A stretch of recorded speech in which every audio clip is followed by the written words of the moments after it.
이 노인 세대만 보면은요 8, 90%가 부동산이죠. 한마디로 말하면 재산이 곧 부동산입니다.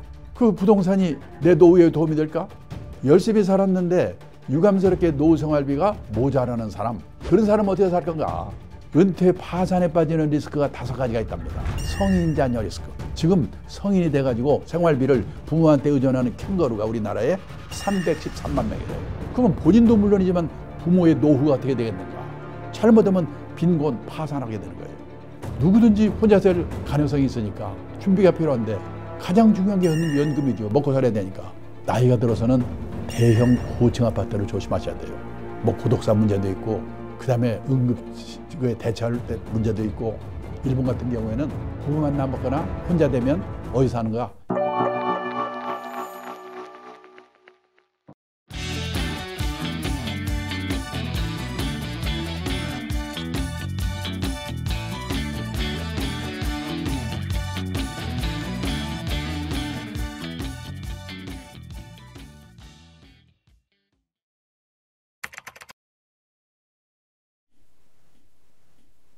안녕하십니까. 저는 행복100세 자산관리연구회의 대표를 맡고 있는 강창입니다.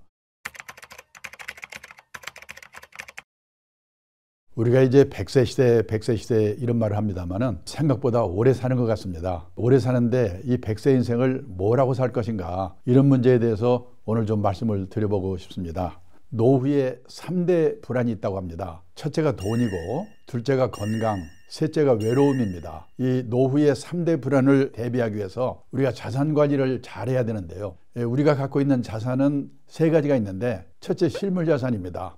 대부분이 부동산이죠. 그다음에 두 번째가 금융자산, 세 번째가 우리가 잊고 있는데 자기 몸, 인적자산이 중요합니다. 저는 금년에 이제 78세입니다만은 그동안 지나오면서 생각해 보니까 실물자산, 부동산 이거 참 중요하고 금융자산도 중요한데 이 인적자산 이거를 어떻게 잘 활용할 것인가, 이게 가장 중요한 것 같습니다. 제가 이 주니어 시절에 일본에서 연수를 받고 또 일본에서 근무를 하면서 우리보다 20년, 30년 고령 사회를 앞서가는 그 일본 사회를 보면서 이 일의 중요성을 깨닫고 거기에 좀 신경을 많이 쓴 거가 제가 지금 이 나이가 돼서도 참 다행이었다, 그런 생각을 합니다. 오늘은 그 인적 자산 관리 이런 문제를 특히 좀 강조를 하면서 말씀을 드려보도록 하겠습니다. 자산 중에서 이제 실물 자산, 그중에 부동산입니다. 지금 우리나라 부동산이 난리죠. 그런데 우리는 어떻게 보면 갖고 있는 자산이 부동산에 거의 몰빵되어 있다, 이렇게 말씀을 드려야 되겠습니다. 한국은행에서 발표한 자료인데요. 우리나라와 일본의 가구당 순자산을요, 구매력 평가 환율, 물가를 기준으로 한 환율로 계산해서 발표한 게 있는데 우리가 62만 달러, 8억이 넘습니다. 그런데 일본이 52만 달러입니다. 지금의 그냥 시장 환율로 계산하면 어떻게 되냐? 우리가 44만 달러, 일본이 42만 달러. 그래도 우리가 많습니다. 그럼 일본은 가족이 많아서 그런 거 아닌가? 1인당으로 계산해 봤습니다. 그랬더니 우리나라는 1인당 26만 달러, 일본은 22만 달러. 일본이 우리보다 몇십 년 앞서서 자본 축적을 시작한 나라고, 또 연금도 우리보다 일찍 도입했고 우리보다 일찍 선진국이 된 나라인데 뭘로 계산을 해도 우리가 일본보다 부자라는 겁니다. 적어도 통계상으로는 믿어지지 않지요. 그런데요, 이 가계자산을 분해를 해보니까 우리나라는요 75%가 부동산입니다. 젊은 세대 포함한 거기 때문에 이 노인 세대만 보면은요 8, 90%가 부동산이죠. 한마디로 말하면 재산이 곧 부동산입니다. 부동산이 지금은 굉장히 오르고 있기 때문에 상관이 없지만은 혹시라도 나중에 무슨 문제가 생기면 이 노후가 어떻게 될까 걱정하지 않을 수 없는 겁니다. 그런데요, 미국은 부동산이 32%, 일본은 37%. 그러니까 우리나라는 미국, 일본과 자산 구조가 반대입니다. 다시 말씀드리면요, 우리나라는 재산 이퀄 부동산인데 부동산 가격이 비싸니까 부자처럼 보인다는 겁니다. 계속 부동산이 오르면 상관없겠지요. 나라는 미치겠지만은. 근데 혹시라도 10년 후 또는 5년 후 20년 후 일본과 같은 장기 집값 하락 현상이 우리나라도 나타날 가능성이 저는 크다고 보는데, 그러면 부동산밖에 없는 우리나라 노인들은 어떻게 될 건가 걱정이 되지 않을 수가 없는 겁니다. 우리나라의 부동산이 얼마나 비싼지요, 일본과 비교를 해보겠습니다. 우리나라의 남한 땅의 넓이가 약 10만 평방킬로미터입니다. 일본 땅 넓이는 약 38만 평방킬로미터입니다. 그러니까 우리나라 남한 땅 넓이는 일본 땅 넓이의 약 4분의 1이지요.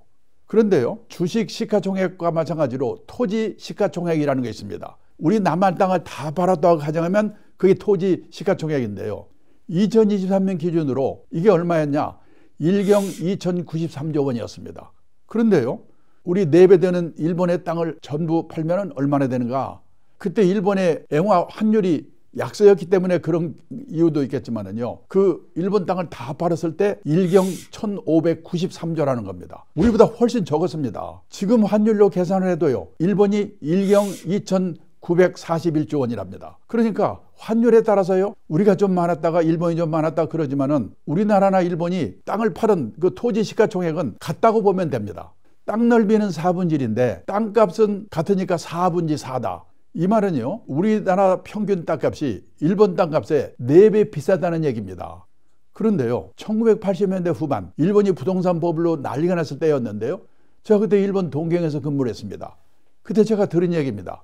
그때 일본 땅을 다 팔면요, 우리나라 남한 땅 다 판 돈의 15배라고 그랬습니다. 그러니까요, 1980년대 후반에는 우리 남한 땅의 땅값이 일본 땅값의 15분의 1이었는데요, 지금은 같으니까 15분의 15다. 이 말은 지난 30년 동안 일본의 집값 땅값은 왕창 떨어지고 우리나라 집값 땅값은 왕창 올랐다는 얘기입니다. 우리나라 땅값이 오른 거는 다 아시는 얘기니까 생략하고요, 일본 땅값이 얼마나 떨어졌는가를 보겠습니다. 자, 보세요. 여기 일본의 3도 도시 도쿄, 오사카, 나고야의 택지, 집 짓는 땅이죠. 1982년을 100으로 볼 때 9년 동안에 3배 올랐습니다. 그 다음에 20년 동안에 3분의 1로 떨어져가지고 옆으로 기다가 요즘 약간 오른다고 그럽니다. 일본의 장기 집값 하락 현상 또는 땅값 하락 현상, 앞으로 우리 장래에 나타나지 말란 법이 없습니다. 우리나라도 일본과 같은 이 장기 불황이 온다든지 그랬을 때 인구가 줄고 경제가 어려워지면 어떻게 되겠는가. 그러니까 지금 우리나라는 온 나라가 지금 부동산에 난리인데요, 한 번쯤 냉정하게 생각해 봐야 된다는 겁니다. 특히 노인 세대의 경우에 재산이 꼴 부동산인데 혹시라도 그 부동산이 잘못됐을 때 어떻게 될 건가, 어떻게 대비해야 될 건가. 부동산을 파세요, 사세요, 제가 이런 말을 할 수는 없습니다. 지금 무슨 일이 생길지 모르기 때문에. 다만 투자라고 하는 것은 리스크가 따르는 것이다. 따라서 원칙을 지키는 게 중요합니다. 투자의 원칙이 뭐냐? 재산이 어느 한 곳에 집중되어 있으면 안 되는 겁니다. 갖고 계신 재산이 100% 부동산에 몰빵되어 있다면 그 부동산이 오를 때 오를망정 우선 10% 20%라도 금융자산을 가지세요. 그리고 나이가 들어가면서 금융자산의 비중을 높여가셔야 됩니다. 퇴직을 앞두는 환갑 나이쯤 되면은 선진국 수준까지는 못 가더라도 부동산과 금융자산의 비율이 반반 정도는 돼야 된다. 그래야 오르든 떨어지든 주택빈곤, 하우스푸어가 안 된다. 이거는 꼭 생각하셔야 돼요. 그리고 옛날처럼 과도한 부채를 안고 집 사는 거는 앞으로 좀 조심해야 된다. 그럼 어떤 분이 이렇게 얘기합니다. 아니, 나는 살고 있는 아파트 5억짜리 아파트 한 채밖에 없는데 반으로 쪼갤 수도 없고 팔고 길가에 앉을 수도 없고 나는 어떡하란 말입니까? 그런 분의 경우에는요, 그 5억짜리 아파트를 맡기고 주택연금을 받으시면 됩니다. 65세부터 한 달에 120만 원씩 연금을 죽을 때까지 받을 수 있어요. 그리고 떠날 때 남으면 자식한테 주고 모자라면 그만입니다. 이런 노력이라도 하지 않으면 안 된다는 겁니다. 그래서요, 이제 부동산의 비중을 줄이고 금융자산의 비중을 높여가야 되는데 그 금융자산의 비중을 높이는 문제에 대해서는 다른 시간에 들으실 것이기 때문에 또 하나 남았는 게 뭐냐? 인적자산 관리를 어떻게 해야 되는가? 지금요, 이 퇴직 후의 인생이 얼마나 긴가? 재작년에요, 잡코리아 취업 컨설팅 업체 잡코리아가 발표한 자료를 보니까 우리나라 40세 이상 직장인이 체감하는 평균 퇴직 연령이 51.8세랍니다. 작년 연말에 뭐 대기업에서 제가 있던 회사에서도 40대 후반에 명퇴하고 난리였거든요. 자, 반올림에서요 52세에 퇴직했다고 가정합니다. 그리고 83세까지만 산다고 가정하자. 왜 83세인가? 지금 우리나라 남녀 합해서 평균 수명이 83.6세입니다. 그런데요, 평균 수명에서 지금 내 나이 뺀 만큼 앞으로 더 살겠지, 이렇게 계산하시면 안 됩니다. 5명 중에 1명이 살아남을 확률, 그걸 뭐라고 하냐면 20% 생존 확률 연령이라고 하거든요. 적어도 20% 생존 확률 연령까지는 산다고 생각하고 노후 준비를 하는 게 노후 준비의 상식입니다. 1980년생, 금년에 만 45세, 이분들의 20% 생존 확률 연령을 전문가의 도움을 받아서 제가 계산해 보니까 남자가 100살, 여자가 102살입니다. 그러니까 일단 100살까지 산다고 생각하고 노후 준비를 해야 된다는 겁니다. 그 다음에요, 또 하나 지표가 되는 게 뭐냐면 가장 많이 돌아가시는 나이, 최빈 사망 연령이라고 합니다. 우리나라의 최빈 사망 연령이 92세입니다. 그러니까 적어도 92세까지는 산다고 생각하고 노후 준비하는 게 상식이라는 거죠. 자, 그래도요, 평균 수명 83세까지만 산다고 가정해도 52세에서 83세까지 31년입니다. 이 31년만 해도 이게 어느 정도 길인가?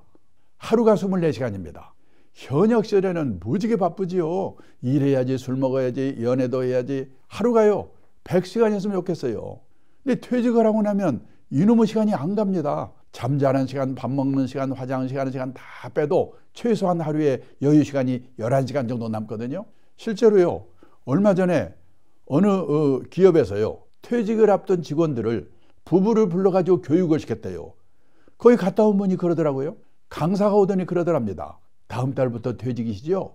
그러면 그 다음 날부터 하루 일과 일주일 일과 한 달 일과표를 예상을 해서 한번 써보세요.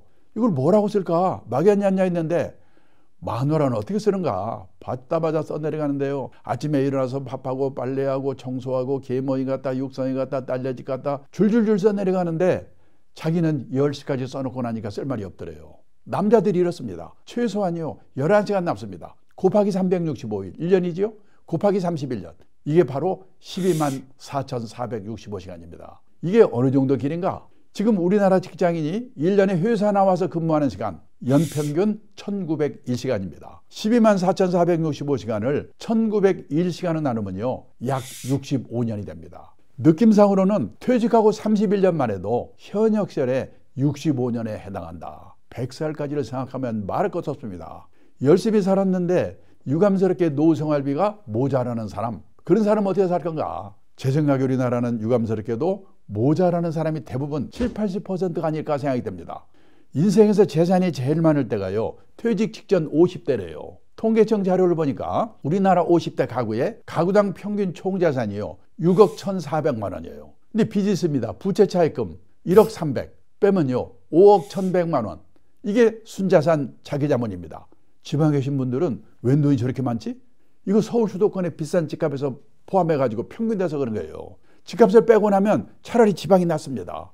언뜻 생각하면요 50대 후반에 재산이 5억 1,100만 원 있으면 그럭저럭 먹고 살 수 있을 거 아닌가. 근데 문제는 5억 1,100만 원 중에서 살고 있는 집값이 4억 2,700만 원이에요. 얼마 남습니까? 8,400만 원 남잖아요. 아, 이걸로 30년 40년을 어떻게 삽니까? 그러니까 8,400만 원 갖고 주식 사서 튀겨볼게다 빵으로 만들거나 뭐 코인 산다고 날리고 지금 난리지 않습니까? 그러면요 남는 게 뭐냐? 부동산인데요. 그 부동산이 내 노후에 도움이 될까? 제가요 일본에 근무하면서 알던 일본인 친구가 있는데 도쿄 수도권에 살고 있습니다. 28평짜리 아파트에 살고 있습니다. 그 사람들은 집에다가 돈을 처발리지 않거든요. 그 아파트를 1984년도에 우리 돈으로 계산해서요 1억 2천만 원에 샀대요. 그 쫙 올라가지고 일본 집값이 제일 비쌀 때가 언제냐? 1991년 부동산 버블의 피크일 때입니다. 이게 3억 6천만 원까지 올랐습니다. 지금 거기 살고 있거든요. 제가 가끔 전화해서 물어봐요. 야, 지금 너희 집 얼마냐? 작년 연말에 물어봤더니요 우리 돈으로 한화로 3천만 원 4천만 원에 팔릴지 말지래요. 팔아봤자 1년 생활비가 안 되는 거예요. 선진국 사람들은 재산은 없더라도 최소 생활비 정도는 연금을 받아 생활하거든요. 우리는 그럴 수 있는 분이 학교 선생님, 공무원, 군인 출신 그래가지고 일부 준비한 사람밖에 없거든요. 보통 사람이 있는 게 국민연금 하나 정도인데 저도 놀랐는데요. 우리나라 65세 이상 고령자 중에서 국민연금을 나이 들어서 받는 거 그걸 노령연금이라고 그러죠. 그걸 몇십만 원이라도 받는 사람이 68%예요. 더 문제는 월 수령액이 60만 원 미만이 70%. 지금 우리나라 국민연금 평균 수령액이요 59만 원이래요. 100만 원 이상 받는 사람은요 11%밖에 안 돼요. 그러면 나머지 뭐냐? 퇴직연금, 개인연금 있는데요. 그것도요 사람마다 많은 사람도 있겠지만은 평균을 내보니까요 퇴직연금은 적립된 금액을 가입자 수로 나눠봤더니 5,300만 원 정도 1인당. 그 다음에 개인연금 가입자 수로 나눠봤더니 2,300만 원. 두 개 합쳐봐야 8천만 원도 안 돼요. 그걸 연금으로 해봐야 얼마 받겠습니까? 그냥 한꺼번에 받아가지고 받는다고 하더라도 2년 3년이면 다 없어져요. 결국 남는 건 달랑 집 한 집밖에 없는 거예요. 근데 그 집이 내 노후에 도움이 될까? 지금 일본 동경에 가면요 신도시, 우리말하면 분당, 일산 80년대까지만 해도 흥청흥청하던 신도시인데요 저녁에 가보면 불안도는 아파트가 많아요.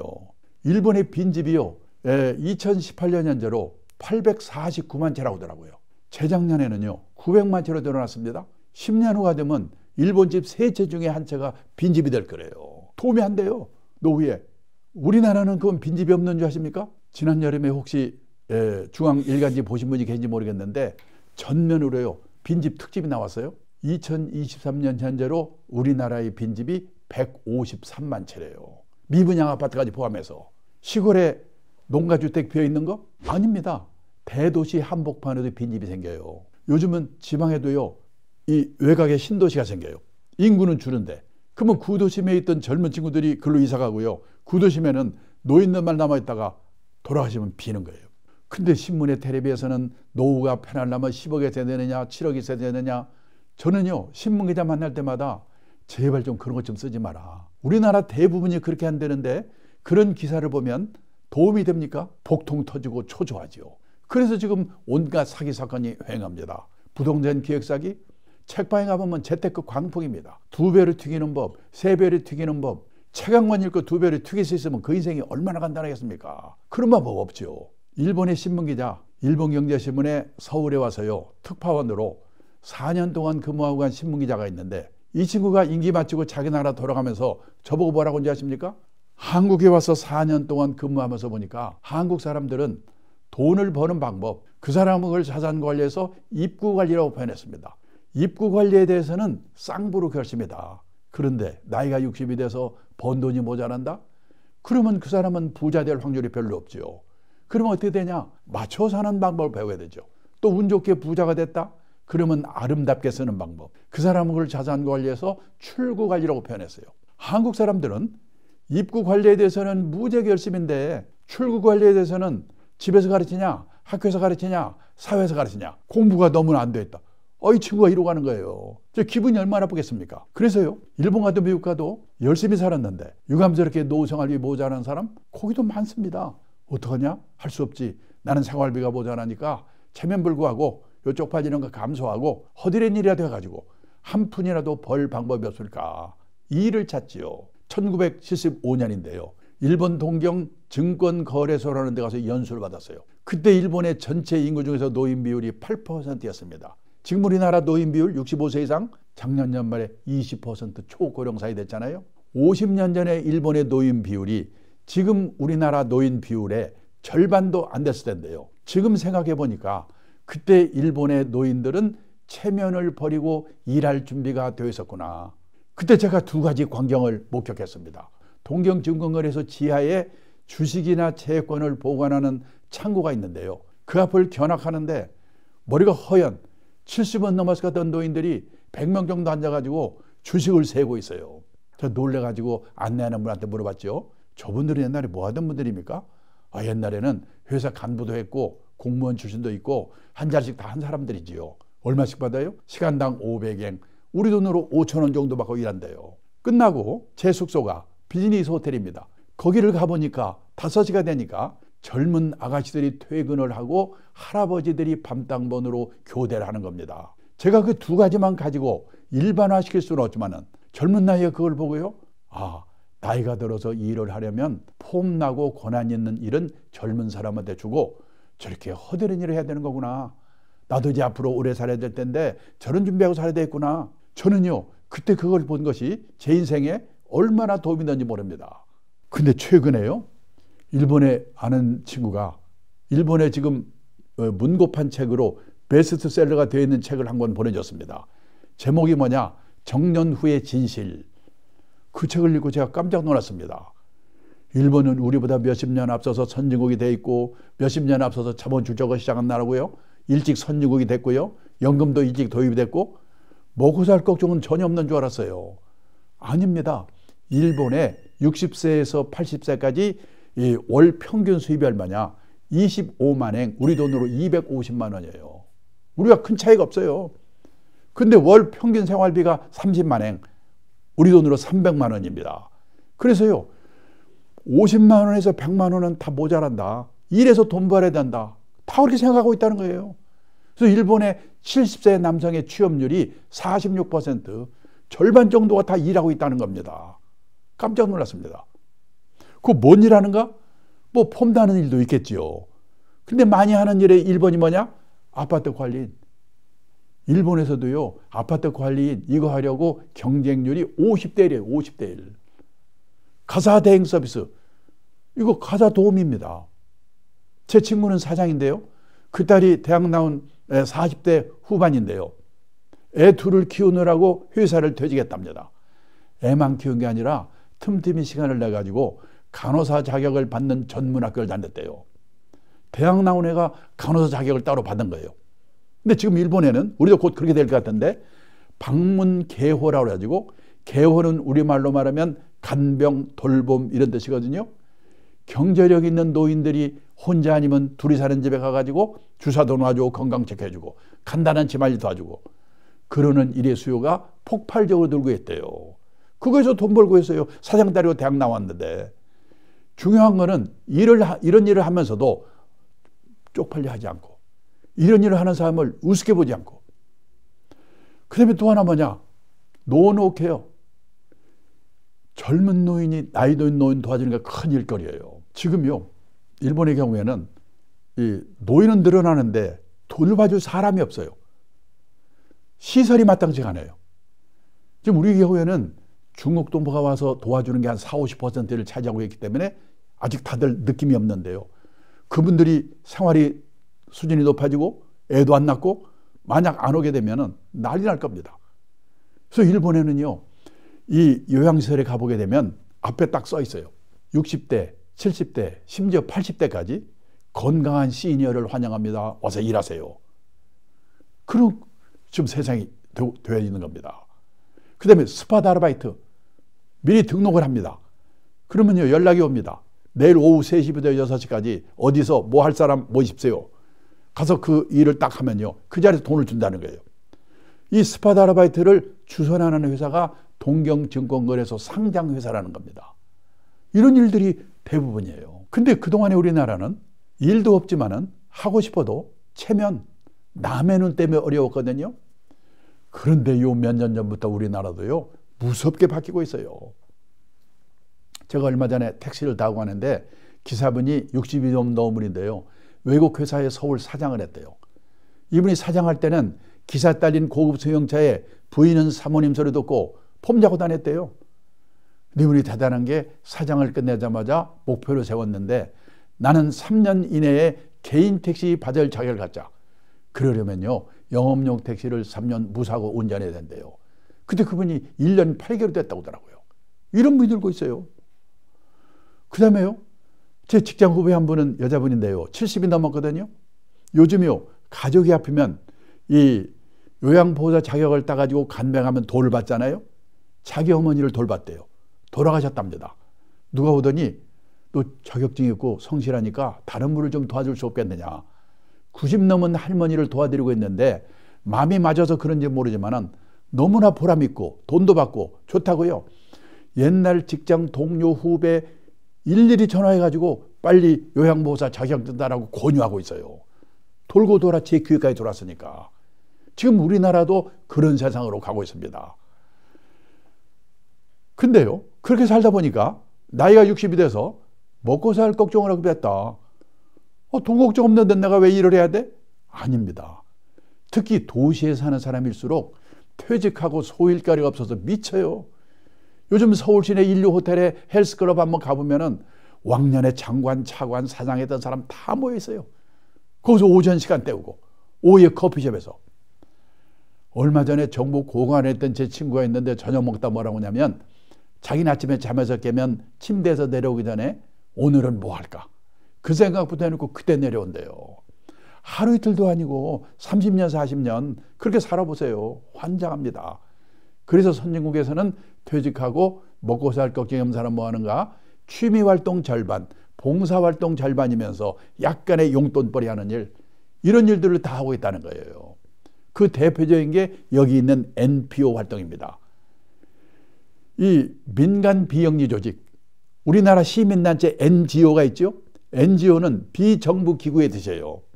NGO도 넓은 의미의 NPO에 포함이 되거든요. 미국 가면요, 이 NPO 단체가 100몇십만 개가 있대요. 그래서 퇴직하고도 거기 가서 뭔가 노인들 돌봐주는 일, 애들 교육시키는 일, 사회공헌 활동 뭐 이런 일들 합니다. 현역실 같으면 100을 받았을 텐데 한 30 내지 40 정도만 받는데요. 먹고 살 걱정은 없는 분들이니까. 그러면 60 내지 70은 사회공헌 활동, 요즘 유행하는 재능 기부지요. 그리고 30 내지 40은 용돈벌이, 아주 공짜로도 재미가 없으니까. 그래서요, 미국에서는 NPO에서 일하는 사람도 다 취업 인구에 포함을 시킨답니다. 몇 년 전 통계를 보니까 미국 전체 취업 인구의 10% 정도가 이 NPO에서 일하는 분들이래요. 이웃나라 일본도 1990년대 후반에 일본 고베이 지진이 나면서 풀뿌리 봉사단체들이 많이 역할을 했거든요. 그래서 일본에도 이런 단체를 많이 만들어야 되겠다 해서 NPO 촉진법을 만들었어요. 지금 그래서 일본에 5만 개 정도의 NPO 단체들이 설립이 됐고, 이 퇴직한 분들이 그런 데 가서 자원봉사 플러스 약간의 용돈벌이 하는 일들을 하고 있다는 거예요. 지금 우리나라도 그런 세상으로 가고 있습니다. 나는 뭘 가지고 해볼까? 그거를 미리미리 젊을 때부터 생각해 보셔야 된다는 거예요. 우리가요, 인생을 살아가면서 정년을 3번 맞이한다고 그러죠. 첫 번째가 고용정년, 보통 회사 55세? 근데 아직도 몸이 쌩쌩해. 그래서 허드렛 일이라도, 자원봉사 활동이라도, 취미 활동이라도, 아니면 그걸 겸한 활동이라도 자기가 정해서 하는 일의 정년이 있습니다. 그리고 마지막으로 인생 정년이지요. 고용 정년, 일의 정년, 인생 정년, 이 3번의 정년을 어떻게 맞이할 것인가, 이런 준비를 하고 사는 게 재테크보다 훨씬 더 중요하지 않을까. 그래서요, 아까 처음에 말씀드렸죠, 노후의 3대 불안, 돈, 건강, 외로움, 3대 불안을 해소하는 최선의 방법이 돈이 되는 일이든 사회공헌 활동이든 취미 활동이든 그걸 겸한 활동이든 소일거리가 있어야 된다. 그래서 여기까지 결론은 가장 확실한 노후 대비는 재테크가 아니고 평생 현역이다. 돈이 있으면 있는 대로, 없으면 없는 대로.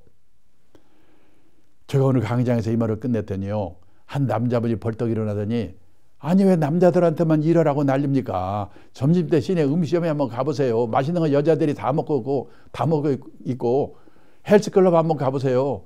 땀 뻘뻘 흘리고 운동하는 사람들 다 여자들인데 왜 남자들한테만 일하라고? 아니 자기 마누라 자기가 얘기해서 제가 어떡하라는 거예요. 근데 사실은 여기 여성분들 생각해 보셔야 돼요. 긴 후반 인생이 부부가 화목하기 위해서는요, 남편분이 돈이 되든 안 되든 소일거리를 갖도록 도와줘야 되거든요. 아까 외국회사 사장했다는 그분이 마지막에 서글픈 얘기를 하더라고요. 자기가 그런 일 하니까 주위 사람들이 너 참 대단하다, 칭송이 자자한데요, 정작 자기 부인, 자기 딸이 동네 창피가 그런 건다고. 이 동네 창피가 이게 사람을 미치게 만들거든요. 가족이 도와주지 않고는 어렵거든요. 그리고 남자분들은요, 고생하다가 꼴 보기 싫은 사람 참아가면서 이러다가 퇴직해서 집에 갔더니 요즘 온갖 조롱거리의 대상이 되고 있잖아요. 삼식이 같다고 영식이 같다고. 그런 말 들으면 뿔따구 나죠. 우울증 걸립니다. 근데 그것도 생각을 하나만 바꾸면 되는 거 뭐냐면, 다들 내 마누라만 나한테 야속하게 한다고 생각하죠. 내 마누라만 그런 게 아니라 대한민국 마누라가 다 똑같다.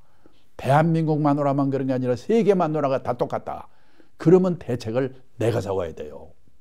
그 증거를 하나 보여드리겠습니다.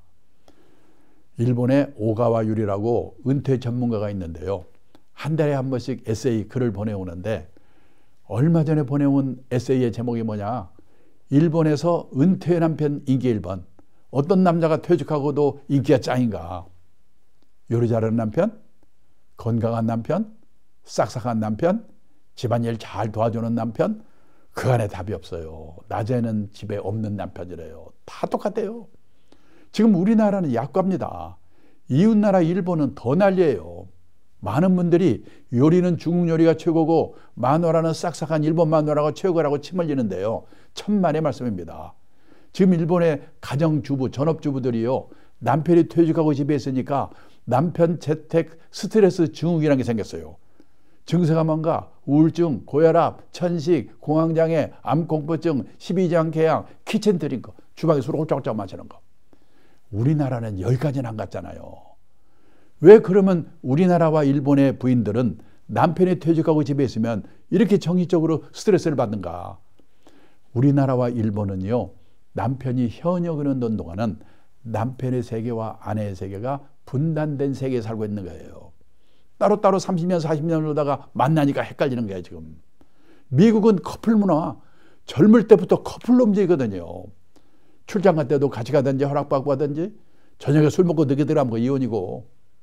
근데 우리는 따로따로 30년, 40년 이렇게 지내다가 만나니까 이게 지금 문제가 생기는 갈등이. 그래서요, 일본의 가정주부들, 전업주부들도 오히려 40대 후반이 되면요, 애들 교육 손에서 떼거든요. 거의 대부분의 가정주부들이 아르바이트를 해 뭔가. 슈퍼에서 무슨 물건 정리한다든지 뭔가 합니다. 그리고 남편은 남편대로 또 뭔가 하고. 낮 시간 동안만은 자기만의 시간을 퇴직 후에도 갖도록 노력을 하기 때문에 부부간의 갈등이 많이 해소가 되는 거예요. 지금요, 우리가 노후에 은퇴 빈곤에 빠지는, 은퇴 파산에 빠지는 리스크가 5가지가 있답니다. 첫째가 뭐냐? 준비 없이 은퇴 창업했다가 실패하는 리스크예요. 지금 자영업이 많이 분닫잖아요. 몇 년 전까지만 해도 전체 취업자의 자영업이 25%라고 하더니요, 엊그저께 보니까 20%로 줄었어요. 선진국이 10% 정도래요. 아마 그 수준까지는 줄어들 거예요. 준비 없이 창업했다가 몇 년 안에 폐업하게 되면 폐업의 도의도 들거든요. 그 다음에 금융사기. 지금요, 금융사기 더글더글해요. 얼마 전에 제 손자가 저보고 뭐라고 하냐면, 할아버지가 유튜브에서 3천만 원 가지고 1억 만들어준다고 사기치고 있어. AI 흉내해가지고 지금 하고 있는 거예요. 근데요, 3천만 원 가지고 한 달에 1억 만들어주는다는데 거기에 걸리는 사람이 누굽니까? 욕심이거든요. 그래서 돈 날리는 거예요. 금융사기 당하는 리스크. 그 다음에 중대질병거래에서 돈 퍼붓는 건강 리스크. 그 다음에요, 성인 자녀 리스크. 지금 성인이 돼가지고 생활비를 부모한테 의존하는 캥거루가 우리나라에 313만 명이래요. 그러면 본인도 물론이지만 부모의 노후가 어떻게 되겠는가? 그 다음에요, 황혼년 리스크예요. 황혼년 하게 되면 재산을 반으로 나누게 되거든요. 잘못하면 빈곤 파산하게 되는 거예요. 근데 지금 우리나라에 황혼년이 엄청 늘고 있어요. 1970년대만 해도요, 연평균 이혼 건수가 15,000건 정도였습니다. 2023년에는 92,000건. 옛날에 우리 어머니 세대들은 결혼해서 실망을 하면 팔자라고 생각하고 희망을 버렸는데요. 요즘 여성들은 결혼해서 실망을 하면 남편을 버린답니다. 근데 옛날에는 결혼해서 4년 이내에 아이고 실수했구나, 신혼예언의 비율이 높았거든요.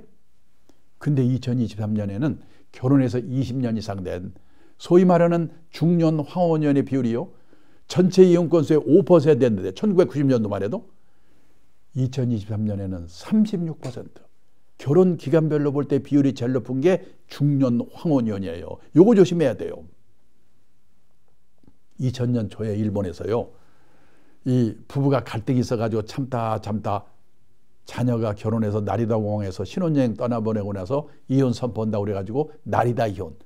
이 황혼년이 난리였거든요. 저는 그래서 일본이 황혼년 대국인 줄 알았어요. 아니에요. 이혼율 자체가 일본보다 우리가 높아요. 아시아에서 우리가 이혼율이 1등입니다. 그리고요, 그 난리 황혼년이 많다고 일본 사회문제가 됐다고 그러는데 작년 신문을 보니까 전체 이혼 건수의 중년 황혼년의 비율이 21%였던 거가 23%로 2%포인트 늘어났다고 신문에 대문짝만 해놨더라고요. 우리나라는 36%. 물론 젊은 사람들이 결혼 안 하고 이혼도 좀 줄어드니까 부풀린 게 있어요. 그렇지만 숫자가 좀 늘어나고 있는 건 맞아요. 근데 웃기는 게 이혼 사유입니다. 옛날에 이혼의 3대 이유가 뭐였냐? 첫째, 배우자의 외도. 둘째, 성격 차이. 셋째, 돈 문제였거든요. 요즘 하나 여기에 추가된 게 뭐냐? 퇴직한 남편이 집에서 얼쩡거리는데 스트레스 받아서 이혼한대요. 그게 말입니까? 그게 현실이에요. 그래서 다른 거 없어요. 부부 화목을 위해서라도 남편은 남편대로 부인은 부인대로 소일거리를 찾아야 된다는 겁니다. 그 다음에요, 또 하나 중요한 게 뭐냐? 저도 70대 후반이 돼 보니까 친구들요, 뭐 먹고 살 거는 그럭저럭 해결이 되는데 문제가 뭐냐? 갈 데가 없는 거, 역할이 없는 거, 너무나 공허한 거예요. 티베트의 종교 지도자 달라이라마가 했다는 얘기입니다. 자신이 다른 사람들에게 쓸모있는 존재가 아니라고 생각하는 노인은 자신이 남에게 유용한 존재라고 느낀 노인보다 일찍 숨질 가능성이 3배 가까이 높게 나왔다. 부유한 나라에서 고통과 분노의 정도가 더 심한 건 물질적 부가 부족해서가 아니다. 내가 남에게 필요한 존재라는 느낌이나 내가 사회와 함께하고 있다는 느낌을 더 이상 갖지 못하기 때문에 불행해지는 것이다. 금융회사의 최고인직까지 올라갔던 제 선배 한 분이 퇴직하더니 뭐라고 하냐면 자기는 퇴직하고 나니까 쓸모없는 인간이 된 것 같아서 서글프대요. 근데 쓸모있는 인간을 누가 만들어주는 게 아니거든요. 자기가 만들어야지. 근데 왕년에 높은 자리에 있던 사람, 왕년에 끝발이던 사람 일수록 이게 잘 안 돼요. 그래서요, 소일거리 퇴직하고도 그걸 갖는 게 얼마나 중요한가 이걸 아셔야 되는데요. 제가 얼마 전에 퇴직한 공무원분들 대상으로 퇴직 수기를 공모하는데 우연히 심사위원을 하게 됐습니다. 심사하면서요 105분의 수기를 읽었는데 깜짝 놀랐어요.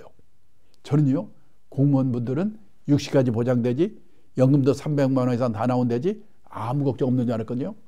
아니에요. 대부분의 그 수기의 내용이 뭐냐, 나와보니까 절벽이다라는 거예요. 제일 비치는 게 뭐냐면 갈 데가 없는 거.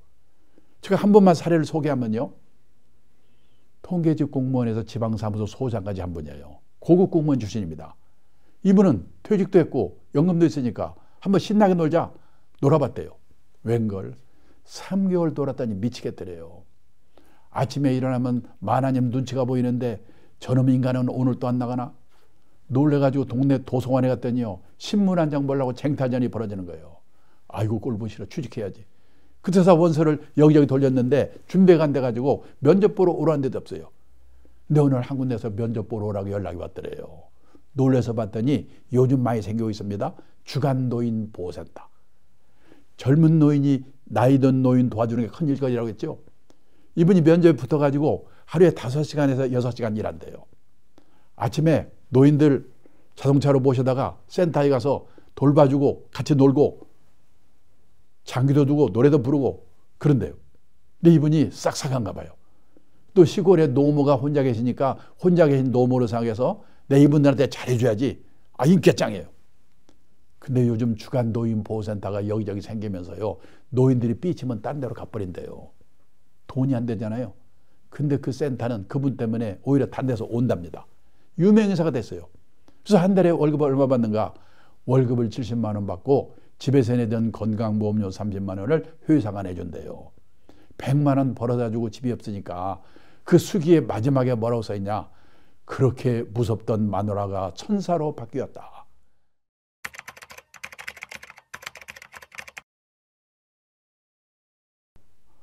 나 일하고 싶어 미치겠는데 일자리가 없잖아요.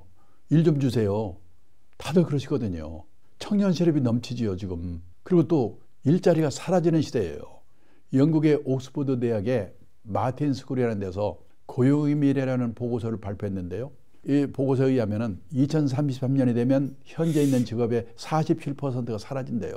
좀 이런 세상인데 일이 없잖아. 이렇게 화를 내십니다. 맞습니다. 기본적으로 퇴직한 후에 할 수 있는 일이라고 하는 것은 젊은 세대가 할 수 없는 일이거나 할 수 있다고 하더라도 하려고 하지 않는 일을 할 수밖에 없다. 가능하면요 할 수 없는 일을 해야 되는데 그러기 위해서는 젊은 시절부터 미리미리 준비하는 게 중요하다는 겁니다. 처음에도 말씀드렸지만은 저는 젊은 시절에 일본의 그 노인들이 일하는 사례를 보고 오래오래 일을 해야 되는 거구나. 그러기 위해서는 어떤 준비를 해야 될 건가. 이런 거를 의식하고 했던 거가 지금까지 일할 수 있는 있도록 도움이 됐는데요. 지금요, 4차 산업혁명 시대가 와서 일자리가 사라진다고 그러는데요. 일자리가 보장이 되어 있지 않은 거예요. 사라지고 생기고 사라지고 생기고 이러거든요. 저는 창직의 시대라는 말을 쓰고 있는데요. 우리나라 직업의 수가 2020년도만 해도 17,000개 정도였대요. 그때 일본은 25,000개, 미국은 36,600개. 생각지도 않은 일들이 많이 생깁니다.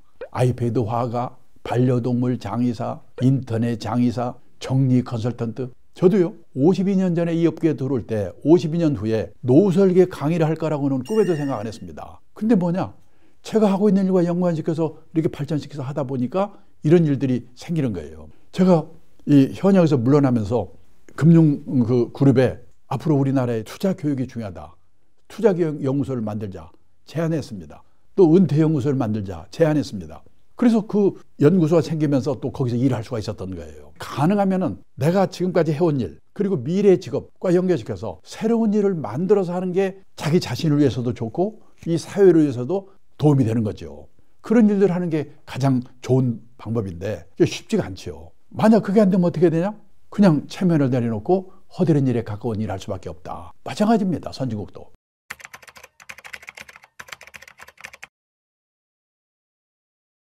돈을 위해서도 그렇고 건강을 위해서도 그렇고 외로움에서 벗어난다고 그렇고 가장 확실한 그 노후 대비는 평생 현역이다. 이런 인식이 필요하다는 겁니다. 그리고요. 환경이 계속 바뀌는데 뭔가 남과 다른 일을 자기가 해야 되거든요. 자기 주특기를 살릴 수 있는 노력을 해야 돼요. 저는 죄송합니다만 하루에 신문 5개를 꼭 스크랩을 합니다. 그래서 뭔가 콘텐츠를 찾아야 되는 거거든요. 그리고 옛날에 박상무, 김 사장 뭐 이게 문제가 아니고 이거는 저 사람이 전문가야. 브랜드가 필요한 겁니다. 제가 참 금년에 78세인데 아직까지도 저를 강의에 불러주는 이유가 뭘까? 제가 한번 생각해 봤는데요. 재무 설계에 이 인생 설계를 접목시킨 덕분이 아닐까 그런 생각을 합니다. 그래서요. 뭔가 자기만의 브랜드를 만들어서 다른 사람과 차별화시키는 노력을 해야 된다. 그리고요. 어디서 나한테 돈을 100만 원 줬다? 왜 줬지? 돈값을 해야 되는 겁니다. 보신 분이 계신지 모르겠는데요. 어떤 분이 재벌그룹에서 임원하다가 갑자기 나오셨대요. 뭘 하지? 택배 분류한 데를 가봤대요. 그 무지개 힘든 일이래요. 아마 돈 때문에 했으면 못했을 거랍니다. 근데 그때 그분이 과체중이었대요. 운동해서 빼나 이거해서 빼나 마찬가지겠구나. 몸무게 뺄 목적으로 그 일을 시작했대요. 그 몇 달 만에 몸무게가 빠졌대요. 그 사이 일이 손에 익었어요. 지금도 해요. 그런 거예요. 돈이 아쉬워서 일을 하다 보니까 취미가 될 수가 있어요. 취미로 했는데 결과적으로 돈이 생길 수가 있습니다. 처음부터 돈도 생기고 취미도 맞고 남보기도 폼나고 이건 쉽지가 않지요. 학교 다닐 때는 선생님 말씀 잘 들어야 되고 회사 다닐 때는 회사의 방침을 잘 따라야 되는데 후반 인생은 남의 눈을 의식하지 않고 우리나라는 이 남의 눈 때문에 미치거든요. 내가 가고자 하는 방향이 옳은 방향이라는 소신이 필요하다. 그래서 후반 인생은 자기 만족을 추구하는 시기다. 현역은 현역대로 그 다음에 퇴직 후에 후반 인생은 후반 인생대로 뭔가 소일거리를 갖는 거. 그것이 돈, 건강, 외로움을 해소하는 최선의 방법이 아닐까 이런 생각을 하는 겁니다.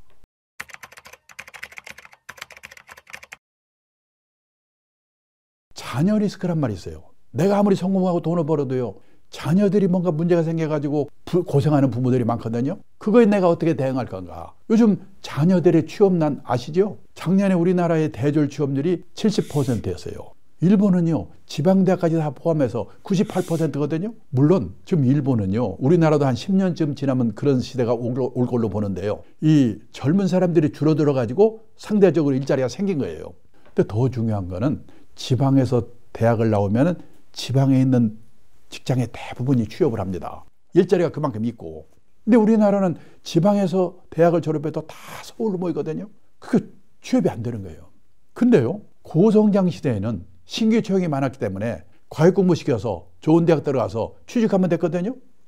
근데 이 저성장 시대에는 신규 채용이 엄청나게 줄었어요. 벌써 2019년에 전체 채용 건수 중에 신규 정기 공채가 절반 50%로 줄었더라고요. 2024년에는 23%로 줄었어요. 지금 이런 세상입니다. 사람을 안 뽑잖아요. 그럼 이런 때는 어떻게 되는가? 중소기업 같은 데 들어가 가지고 몇 번 이직하면서 좋은 회사로 옮겨가야 돼요. 옮겨갈 때 저기서 날 뭘 뽑냐? 학벌? 스펙? 아니에요. 이 친구가 우리가 시키려고 하는 일을 잘하는가 못하는가? 전문성을 보는 거예요. 그다음에 평판, 한마디로 인간성이 돼 있는가? 여기서 걸리면 끝이에요. 요즘 대기업 인사 담당자들이 자기들끼리 모여서 그런데요. 속지 말자 학벌, 다시 보자 스펙. 얼마나 속았으면 모르겠어요. 실제로요. 직장에 옛날에 선배 한 분이 스카이대학 나오고 아주 훌륭한 분이에요. 근데 그 아드님이 그 당시 고등학교 다니는 아들인데 노랑물이 물들이고 속을 더럽게 섞였거든요. 얼마 전에 제가 점심 먹으면서 물어봤어요. 그 노랑물이 물들인 그 친구 어떻게 되세요? 그랬더니 공부를 못해가지고 야간대학 컴퓨터공학과를 들어갔답니다. 근데요. 중소기업에 취직해가지고 거기서 정신을 차렸나 봐요. 삼성에 스카우트 갔어요. 거기서 마이크로소프트 스카우트 갔어요. 가끔 집에 온답니다. 자기가요. AI 뭐 이런 거 물어보고 그러면요. 자기를 딱 보면서 그런데요. 아빠, 지금 세상이 어떻게 바뀌고 있는데 그것도 모르고 뭐 하고 있어요? 내년 스카이 대학 나와서 폼 잡던 양반이요. 그 노랑머리 물들이는 아들한테 지금 망신당하고 있는 거예요. 이런 세상입니다, 지금. 학벌이 문제가 아니에요. 전문성, 인간성. 예를 들어서 과외 공부해서 좋은 대학 들어가서 변호사가 됐다고 가정합니다. 그게 평생 보장되는 직업인가? 변호사가 어렵대요. 왜냐? 우리나라의 변호사 1번 등록이 1906년에 나왔대요. 만번대 등록이 2006년에 나왔어요. 변호사가 10,000명으로 늘어나는데 100년이 걸렸어요. 그때 변호사는 끝내줬죠. 귀하니까. 근데 또 10,000명으로 늘어나는데 8년. 또 10,000명으로 늘어나는데 5년. 지금 변호사가 34,000명, 5,000명. 일이 없어서 세무사, 법무사 일 뺏는다고 난리잖아요. 어떤 변호사는 지금 코인 투자한다고 난리예요, 지금. 요즘 의대 정원 늘리는 문제 때문에 난리 폈죠. 종당에는 늘립니다. 근데 초등학교에 의대반이 생겨요. 그 친구들이 의사 됐을 때 그게 안전한 직업일까? 이제 안전한 직업은 없다고 생각해야 돼요. 우리도, 우리 애들도 이 시대에 맞는 제대로 된 직업관을 갖는 거예요. 이게 중요해요. 경상남도 거창고등학교 유명하지요. 강당에 있는 직업선택식 개명. 아주 웃기는 개명인데 맞는 것 같아요. 1번, 월급만 준 데 가지 마라. 내가 남다른 주특기가 있어가지고 적은 금액이라도 회사를 옮겨서라도 오래오래 다녀야 돼요. 남들이 몰려가는데 절대 가지 마라. 요즘 재벌그룹 입사 경쟁률 400대 1, 300대 1 난리치는데요. 40대 후반에 명퇴하고 난리잖아요. 제일 마지막에 부모와 마누라와 약혼자가 결사 반대한 데는 무조건 가라. 근데 제가 52년 직장생활을 보니까 이 말이 맞아요. 근데 이게 어떻게 가능하겠습니까? 부모 자식이 소신했어야지. 그 다음에요. 우리가 중산층이 되기 위해서 애를 쓰는데 중산층이라는 게 뭔가? 우리나라 중산층 기준 다 남의 눈을 의식한 거. 아파트 30평 이상. 아파트의 평수가 신분의 상징인데요. 지금 미국, 일본 선진국에서는 작은 집 갖기 운동, 스몰 하우스 운동이 벌어지고 있어요. 자동차 2,000cc 이상. 선진국에서는 갑자기 큰 차 타면 둘 중에 하나. 깡패 아니면 졸부래요. 지난번에 제가 일본에 가서 보니까 그냥 길가에 다니는 차들이 다 주먹만한 차들이에요. 미국의 중산층 기준? 그 사람이 내면으로 성숙된 사람인가? 자신의 주장에 떳떳할 것, 회어 플레이를 할 것, 사회적 약자를 도울 것, 부정과 불법에 저항하는 용기가 있을 것, 그리고 정기적으로 비평제한을 정도 받아볼 것. 이 기준에 의하면 우리나라의 중산층이 몇 명이나 있겠는가? 그 다음에요. 우리가 애들에게 영어 수학 말고 가르친 게 있는가? 돈 관리를 가르쳤는가? 경제적 자립을 가르쳤는가? 근데 막말로 영어 수학은 못해도 밥 먹고 살거든요. 근데 돈 관리, 경제적 자립 이거 모르면 평생 고생하거든요. 미국의 고등학교 교과서에는요. 이 돈 관리, 경제적 자립 이 내용이 40몇 페이지 나오더라고요. 우리는 몇 페이지 되지도 않는데 선택을 안 해요. 수능에서 경제 선택하는 애들이 1.5%? 배우질 않으니까 대학을 졸업해도요. 저축이라는 말하고 투자라는 말이 어떻게 다른지 이것도 몰라요. 미국에서는 중학교만 제대로 나오면 안다는데 학교에서 가르치지 않으면 부모라도 가르쳐야지요. 그래야지 애도 망쳐먹지 않고 자기도 의대봐야 되는 거예요. 그래서요. 우리도 마찬가지고 우리 애들도 이 시대에 맞는 제대로 된 자립교육을 받아야 되는 거예요. 자립에는 3가지가 있습니다. 첫째, 행위의 자립. 내가 머물렀던 자리 쓰레기 누가 와서 치우기면 안 되잖아요. 아직도 공중목욕탕에 가보면 바닥에 수건이 널브러져 있어요. 회사에서도 누가 뭔 일하면 못 믿어. 딴 사람이 가서 한번 봐야 돼. 그런 친구 있습니다. 걔의 노후는, 걔 부모의 노후는 어떻게 될 건가? 그 다음에 의식의 자립. 남의 눈에서 벗어나야 뭔가 자립을 할 수가 있는 거거든요. 미국에서 온 사람이 그러더라고요. 거기는 학교를 졸업해도 넓은 천지에 흩어져 버리기 때문에 친한 친구 몇 명 빼고는 누가 어디서 뭐 하는지도 모른대요.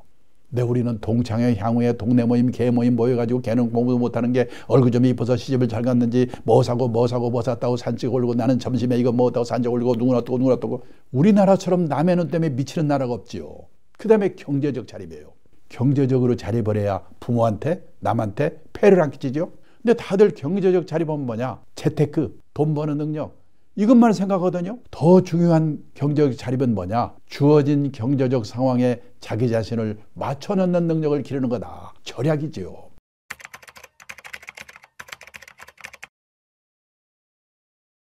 백살까지 살다 보니까 인생의 어느 한 시기 혼자 살게 되는 노후가 기다리고 있는 거예요. 이때 내가 어떻게 대비해야 될 건가? 노후에 혼자 살게 되는 이유가 3가지가 있습니다. 첫째, 사별. 둘째, 생애비혼, 결혼 않고 나이 든 사람. 셋째가 중년 황혼년. 우선요, 사별을 보겠습니다. 보통 여성이 남성보다 6년 정도 수명이 깁니다. 결혼하게 되면 할 때는 보면 30살 정도는 남편이 나이가 위가 보통이지요. 남성들은 부부가 같이 살다가 혹시 부인이 먼저 떠나면요, 혼자 남아서 9년에서 10년쯤 살다 세상 뜬대요. 근데 여성분들은 15년에서 16년 징그럽게 혼자 남아 살아야 돼요. 지금 혼자 사는 노인의 78%가 여성입니다. 그래서 혼자 사는 노인은요, 여성들의 문제라고도 할 수 있어요. 더 준비를 하셔야 돼요. 요즘 또 결혼도 안 하잖아요. 50살까지 결혼 한 번도 안 하는 사람을 생애비혼, 평생비혼이라고 그러는데요. 1980년도만 해도 남자가 0.4%, 여자가 0.3%. 그때는 결혼 안 한 사람이 거의 없었거든요. 2020년에 남자가 16.8%, 여자가 7.6%로 늘었어요. 아마 2025년 곧 발표 날 거예요. 더 늘었을 겁니다. 놀란 건 이웃나라 일본입니다. 일본 남자의 26.7%, 거의 3명 중에 하나. 여자의 17.5%가 50살까지 결혼 한 번도 안 한 사람이래요. 근데 우리가 지금 일본을 열심히 따라가고 있거든요. 2035년에 되면 우리나라 일본 다 똑같이 남자는 30%, 여자는 20%가 결혼 한 번도 안 하고 그냥 갈 거래요. 내 아들이, 내 딸이 이 안에 들어간다 생각해 보셔야 되죠. 그럼 생각해 봅니다. 옛날에 우리 세대는 왜 다들 결혼들을 했을까? 그때는요, 결혼을 하면 부모 밑에 있을 때보다 좋아질 확률이 높거든요. 한 방에 형제 우글우글 살다가 결혼하면 세 방 살이라도 단둘이 삽니다. 이불도 새 거고. 그런데 요즘 젊은 애들이 결혼해가지고 부모 밑에 있을 때보다 좋아질 확률이 거의 없거든요. 그러니까 나중에 후회하지 마시고 이놈들이 고등학교만 졸업하면 그냥 무조건 내쫓아가지고 불편하게 만들어야 돼요. 안 나가려면 돈을 받든지 뭔가 특단의 조치가 없는 한 이 생애미혼 늘어나는 거를 막을 수가 없게 돼 있어요. 그 다음에요, 중년 황혼연이 들고 있다고 앞에서 말씀드렸죠. 1990년도만 해도 전체 이혼 건수의 5%가 중년 황혼이었는데 2023년에는 36%. 지금 결혼 기간별로 볼 때 비율이 제일 높은 게 중년 황혼연이에요. 그래서요, 이 세 가지 이유로 인해서 지금 시골 가보세요. 마을에 관해 노인네들 모여 살잖아요. 그리고 여기서 만난 사람, 취미가 같은 사람이 오히려 가족보다 더 가까워지는 새로운 유연사회가 형성이 되고 있다는 거예요.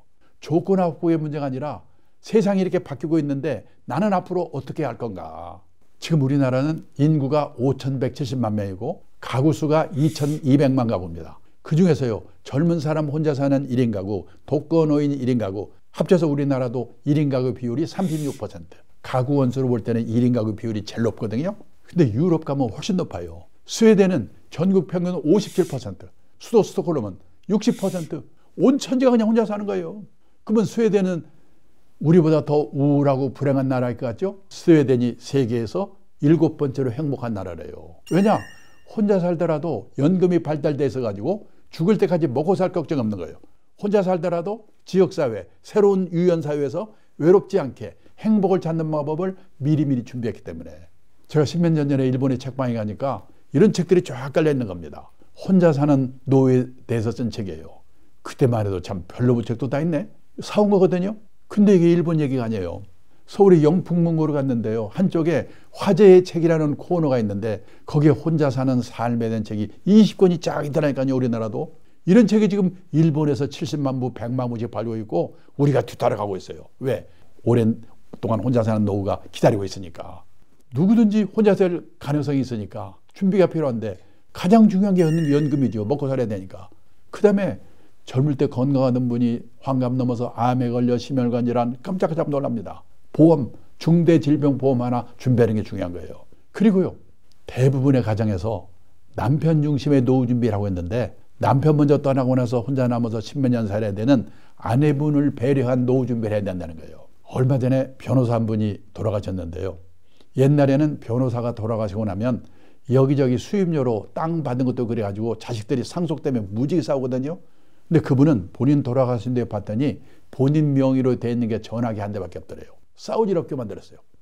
그리고 세를 받아먹는 부동산이 있는데 소유권은 자식한테 줬는데 사용권은 마나님한테 줬어요. 사모님 돌아가실 때까지 월세는 사모님 거야. 그런 식의 배려. 그 다음에 나이가 들어서는 대형 고층 아파트를 조심하셔야 돼요. 뭐 고독사 문제도 있고 그 다음에 응급에 대처할 때 문제도 있고, 일본 같은 경우에는 부부만 남았거나 혼자 되면 어디서 하는가? 시내에서요 18평에서 20평짜리 병원 가까운 곳, 나이 들면 병원이 가까워야 돼요. 또 문화시설 가까운 곳, 재미가 있어야 되니까. 그다음에 쇼핑 가까운 곳, 이런 데 사는 게 유행하고 있어요. 그 다음에요, 가족의 해체가 일어나고 있는 한편에 과적 회복 운동이 또 일어나고 있어요.